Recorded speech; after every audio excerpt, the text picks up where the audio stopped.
আসসালামু আলাইকুম। আমি আলহামদুলিল্লাহ। আপনারা কেমন আছেন? আশা করি ভালো আছেন। ওই যে গতকালকে থেকে একটা টপিকস আপনাদের দিচ্ছি যে, যারা না জানেন তাদের বলি, প্রত্যেকটা কনটেন্টের লাস্টে আমি ছোট্ট একটা আমার কষ্টের একটা ব্যাপার শেয়ার করব। যদিও এখন এটা নিয়ে মজা নিই।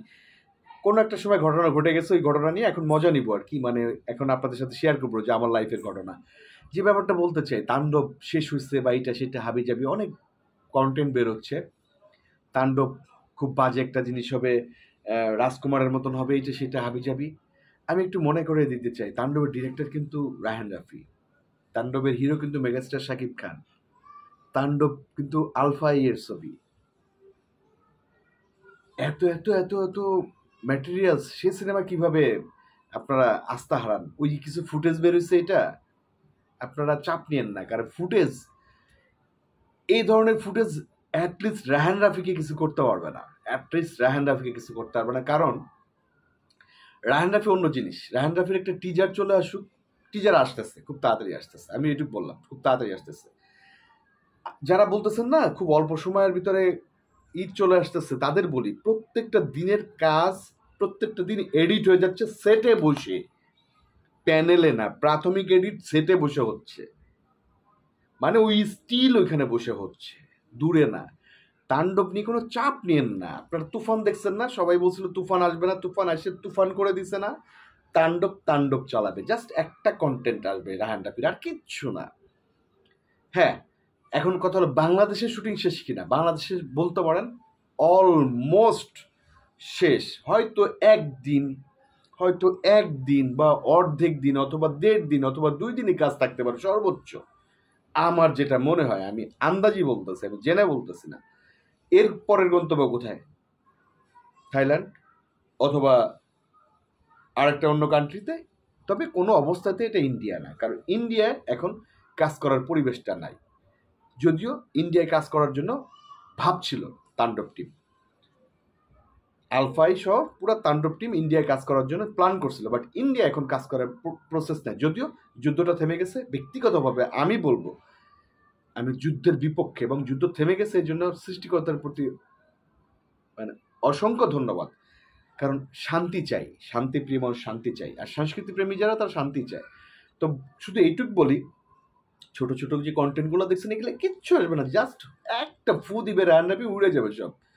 আর এই আজকে নাইমকে নিয়ে বলতেছেন না আপনারা বিভিন্ন ধরনের, নাইমকে আমি দেখছি শুটিং সেটে শুটিং করতে দেখছি। এখন কেন বলতেছি আপনারা বলতেছেন খুব গরম, প্রচুর লেবুর পানি খাইলাম, আমি ঘামতেছি, মানে পর্দা যেহেতু টেনে দিয়ে ইয়ে করতেছি, ফ্যান টক করে, এই জন্য ঘামতেছি। নাইমকে আমি দেখছি শুটিং, আমি বলি নেই নাইম ভালো আর্টিস্ট, খারাপ আর্টিস্ট না। তার মানে এই না যে একদম মেইন ভিলেন হয়ে যাবে, এটা ওইটা। কি করতেছে এটা তাণ্ডব টিম বলবে, আমি কোনো ব্যাপারে কিছু বলতে পারবো না। শুধু এইটুকু বলি, তাণ্ডব নিয়ে হতাশ হয়েন না, কারণ তাণ্ডবে আছে মেগা স্টার, তাণ্ডবে আছে রায়হান রাফি, তাণ্ডবে আলফাই বড় বড় প্রজেক্ট করার জন্য তারা সিদ্ধহস্ত। আপনারা কেন ছোট্টখাট্ট ব্যাপার নিয়ে ই করতেছেন? তাণ্ডব জাস্ট একটা কন্টেন্ট দিলে জাস্ট ফাটায় ফেলবে। তাণ্ডব হয়তো সর্বোচ্চ 1-2 দিন বাংলাদেশে কাজ আছে, আমি এটুকু বললাম।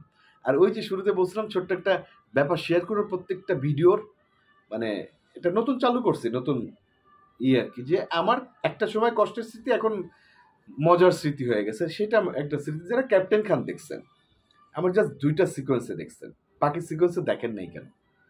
এর আগে বলি, ওয়াজদের সময় এর আগে একটা সিনেমা অঙ্গার, অঙ্গার সিনেমা করতে যে আমার খুব বাজে অভিজ্ঞতা হয়েছে।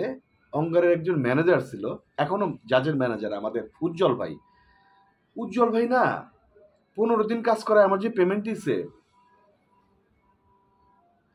শুনলে কান্না আসবে ভাই। খালি কিছু বললাম না, প্রচুর অন্যায় হয়েছে, খালি এইটুকু বলি, প্রচুর অন্যায় হয়েছে। আমি যদি কনভেন্সও নিতাম, তাও মনে মনে করে আমাদের তো 1,000 টাকা করে কনভেন্স, 15,000 টাকা পাইতাম। মানে আমাকে যে টাকা দিচ্ছে, মানে কি বলবো, বলার ভাষা নেই। আমাকে টাকা কম দিছে, বলছে যে পেমেন্টের আর্টিস্টের কনভেন্সও নাই। তো যারা হচ্ছে এগুলা করে, আসলে তারা কতটুকু কি ভালো থাকে আমি জানি না। উজ্জ্বল ভাই ভালো থাকুক, ওনার পরিবার ভালো থাকুক, আমি দোয়া করি। তো ওই ডিরেক্টরের সিনেমা হচ্ছে ক্যাপ্টেন খান, এই অঙ্গারের। তো অঙ্গারের আমাকে একটা সাইনিং দিল, পরের সিনেমা করতে করতে একটা সাইনিং দিল। সিকোয়েন্স করতে গেলাম, কক্সবাজার গেলাম, জাস্ট 2টা সিন করছি, 2টা সিকোয়েন্সের মিশা ভাইয়ের সাথে আমার একটা 2টা সিকোয়েন্স, আপনারা যারা ক্যাপ্টেন খান দেখছেন তারা জেনে থাকবেন। তো একটা শর্ট আছে, কিছু কিছু জায়গায় দেখতেছি হচ্ছে ফাইটাররা কথা বলতেছে আমার পিছনে যারা। তো আমার কথা হলো ফাইটার আর আর্টিস্টের ভিতরে কিন্তু ডিস্টেন্স আছে ভাই। আর্টিস্ট একটা অ্যাক্টর, নাচ গান ফাইট সব পরিপূর্ণ। একজন আর্টিস্ট কিন্তু যেন তেন ব্যাপার না। একজন ফাইটার, ওনাদের বেসিক কাজ হচ্ছে ফাইট করা, মারামারি করা আমাদের হয়ে। তো যেখানে একটা ফাইটার সিনিয়র হোক জুনিয়র হোক আমার পিছন থেকে এসে সামনে কথা বলতেছে, তো আমি একটা শর্ট দেখবেন যে সাকিব ভাই মিশা ভাইকে মানে বাথরুমে মেরে বেঁধে রাখে। তো সাকিব ভাই যাওয়ার সময় আমার জাস্ট ইশারা দিল, কবের কথা দেখেন, আমাদের প্রেমটা দেখেন, ইশারা দিল আয়। তো ইশারা দিয়ে ভাইয়া বলতেছে সাইমনে আয়, একসাথে জিম করবো। তো আমি বলছি ভাই আপনি যান, আসতেছি, সাকিব ভাইয়ের সাথে কথা হচ্ছে। এর ভিতরে আমি সুমন ভাইয়ের বললাম যে অজিদুল সুমন, এই যে অন্তরাত্মা, এই ঈদে যে আপনারা বললেন নামাই টামাই দিল, আমি নামানোর পক্ষপাতি না। অন্তরাত্মা এত বাজে সিনেমা যে, আর উনি এত পচা ডিরেক্টর না যে সিনেমা নামাই দিবে, কোনো গুটি হয়েছে আর কি। হয়তো বরবাদের সাথে ঝামেলা আসলো, কারণ বিভিন্ন কারণ আছে, আমি এগুলো জানি না আসলে। তো এই সুমন ভাই বললাম, সুমন ভাই একটু কথা আছে, বলে কি কথা? আমি বললাম যে ভাইয়া, আমি ব্যস্ত, আমি জাস্ট 10 সেকেন্ড একটা সময় দেন, বলেন। ভাই আমি আছি এখানে পিছনে, মানে এক্সট্রা মানে ফাইট যারা করেন ওনারা কথা বলতেছে কেন? বড় সিনেমা থাকতে হয়। আমি বললাম বুঝি নাই, কি বললেন? বড় সিনেমা থাকতে হয় মানে? হ্যাঁ। আমি বলছি ভাই আমি থাকবো না। কি করতে চাই? আমি চলে যেতে চাই। আমি না ওই দিন রাতে চলে আসছিলাম ঢাকায়, সিনেমার নাম ক্যাপ্টেন খান, 2টা সিকোয়েন্সে দেখছিলেন, তখন কষ্ট পেয়েছিলাম। এই প্রতি এই প্রতিবাদগুলো আমি বরাবর করে আসছি, আমার প্রতি অন্যায় হলে আমি সিনেমা ছেড়ে দিয়ে চলে আসছি। এই জন্য আলহামদুলিল্লাহ এখন দেখতেছেন, সামনে আরো বড়ভাবে দেখবেন ইনশাআল্লাহ। তো অন্যায়কে কখনো সাপোর্ট দিবেন না, অন্যায়ের সাথে থাকবেন না। আমি এই প্রতিবাদ করছি বিধায় আমার খুব ভালো লাগছে। আমার ইনসাফের শুটিংয়ে আমার ওই ওয়াজদার সুমন ভাই আমার শুটিংটা সামনে থেকে দেখছে, ভীষণ ভালো লাগছে।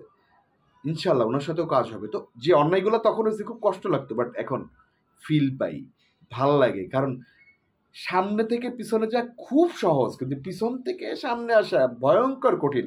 আমি কিন্তু পিছন থেকে সামনে আসা লোক।